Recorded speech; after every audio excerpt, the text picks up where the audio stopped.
Congress party ने सोचा कि यहां मुद्दे बड़े हैं जनहित के लिए, इसलिए सारे बातों को देखते हुए उन्होंने एक अलायंस, एक समन्वय बैठाकर बिना लड़ाई झगड़ा किए, बिना मन मुटाव किए उन्होंने इस तरह का गठबंधन बनाया जो आपने कहा। लेकिन अब सवाल क्या है? सवाल है कि क्या ये महाअगाड़ी जब हम सरकार में आ जाएंगे, जो निश्चित रूप से जो लोग सुबह से वोट कर रहे हैं वो महाअगाड़ी कांग्रेस के पक्ष में, शरद पवार के पक्ष में और हमारे उद्धव ठाकरे के पक्ष में करना शुरू कर दिए हैं, और अभी तक 100% हम लोगों को ही वोट किया है, वो इन बातों पर किया है क्योंकि हम लोगों ने जो महाराष्ट्र नामा जो हम लोगों को दिए, उन 5 चीजों को पिलर बनाया। हम लोगों ने खेती बाड़ी और ग्रामीण विकास के बारे में बात की, लोगों को बड़ा अपील किया क्योंकि किसानों का भी ग्रामीण विकास का बात करते हैं तो आप जानते हैं कितने सुसाइड हुए हैं, कितना किसानों को परेशानी हुआ है, खेती बाड़ी में कितनी परेशानी हुई है। ज्योति कुमार जी, आप रोजगार के बारे में राम गोपाल यादव कुछ बोल रहे हैं, सुन लेते हैं। बटोगे तो कटोगे, इस नारे की कोई जगह रहेगी इस चुनाव में? कहीं कोई जगह नहीं।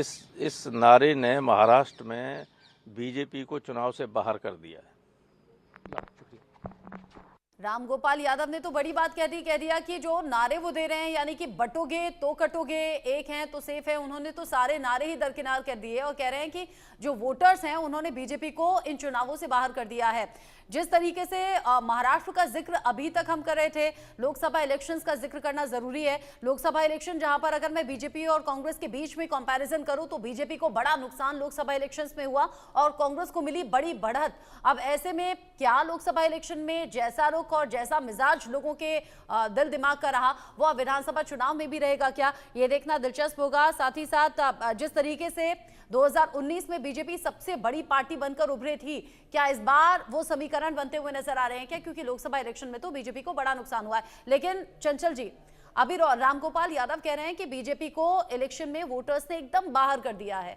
मैं ये पूछना चाह रही हूँ, जब समाजवादी पार्टी की तरफ से अखिलेश यादव ने खत लिखा निर्वाचन अधिकारी को कि बुरके ना चेक किए जाएं, वोटर आईडी ना चेक की जाए, इसमें क्या बड़ी गड़बड़ी की आशंका नहीं आपको नजर आ रही है? और साथ ही साथ खबरें ऐसी भी हैं कि बीजेपी अब इसका फायदा उठा रही है, रातों रात बुरकों के बंडल खरीद लिए हैं, कह रहे हैं कि हम भी फायदा उठा लेते हैं। चंचल जी देखिए, बीजेपी का काम हमेशा से ध्रुवीकरण करने का रहा है। आपने देखा होगा एक अभी कल संभल में एक मस्जिद थी जहां पर बीजेपी के द्वारा सुनियोजित तरीके से ध्रुवीकरण करने की कोशिश करी गई। कहा गया कि यहाँ पे कल की भगवान का अवतार यहीं पे होना है और इस मस्जिद का तत्काल फैसला आता है कि सर्वे कराया जाए। तुरंत रातों रात वहां जो है टीम पहुंच जाती है। आपके चैनल ने दिखाया भी होगा, आपने देखा होगा जिस तरीके से भारतीय जनता पार्टी लगातार ध्रुवीकरण कर रही है, ये बहुत हास्यास्पद है। मैं आपको बताता हूं, संभल में जामा मस्जिद को मंदिर बताकर आज जिला कोर्ट ने याचिका दायर की। कोर्ट ने हाथों हाथ याचिका स्वीकार की, तुरंत सर्वे का आदेश दिया और तुरंत ही सर्वे टीम मस्जिद में पहुंच गई और रात में मौजूदगी में सर्वे चल रहा था। कल बताइए अब क्या मजाक बना के रख दिया है। न्यायालय के आदेश को, आप न्यायालय के आदेश को नहीं, आप सोचो नहीं, मैं न्यायालय के आदेश ना सुनिए सुरेश जी, मैं न्यायालय के आदेश का अवमानना नहीं कर रहा हूँ। मैं ये कह रहा हूँ कि किस लेवल पर संवैधानिक संस्थाओं का बीजेपी के लोग जो है दुरुपयोग कर रहे हैं।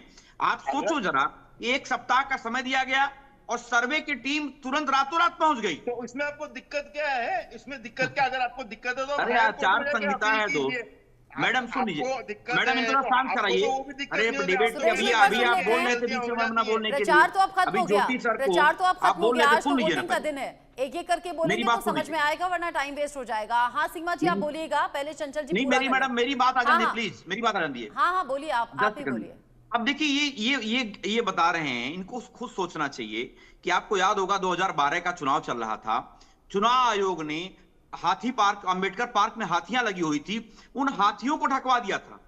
और आप बताओ, पूरे देश में होर्डिंग लगा लगा के प्रचार कर रहे हो आप। महाराष्ट्र में गया था, इतने बड़े बड़े कटआउट लगे हैं मोदी जी के, वोट डालिए वोट डालिए। आप सोचो, मतलब पूरा आज अगर आप सिस्टम देखें तो पूरा का पूरा संवैधानिक संस्थाओं को बीजेपी ने तो अखिलेश यादव भी लगवा लेते पोस्टर उत्तर प्रदेश में तमाम जगहों पर, उनके पोस्टर कहीं से हटाए थोड़ी गए चंचल जी। इनको आईना दिखाने का काम करेगी। अभी कटहरी में सुनिए, मैडम आपको अभी लखनऊ कटहरी असेंबली में क्या हो रहा था आपको नहीं पता? अरे सुनिए सुनिए सुनिए सुरेश जी, असेंबली अभी में क्या कटहरी नाच विधानसभा गाना में नहीं पता? मुस्लिम बहुल इलाकों में गलियों में पुलिस मार्च कर रही है और बकायदा संदेश दे रही वोट डालना नहीं है। बकायदा वीडियो आ रही, देखो आप, शर्म कर लो आप लोग, शर्म कर लो। इतिहास लिखा जाएगा आप लोगों का सर, भी, इतिहास तो और लिखा इन जाएगा, काले आपने अध्यायों अच्छा, को एक लिखा जवाब दीजिए जाएगा। मुझे, चंचल लेकिन जी। इस मुगाल पे मत चंचल रहो, जी, जवाब दीजिए। समाजवादी एक लोग सेकंड। जवाब भी देना सबसे जानते हैं। कोई ये छीन सब लेते हो, लड़के हैं, गलती सबकी हो जाती आवाज है, नीचे। पिताजी के हाथ चंचल से जी, माइक मेरा एक छीन लेते सवाल हो। है। अरे चंचल जी, चिन्मया मेरा नंद एक स्वामी सवाल के है। चेले चपाटे हमें बताओगे?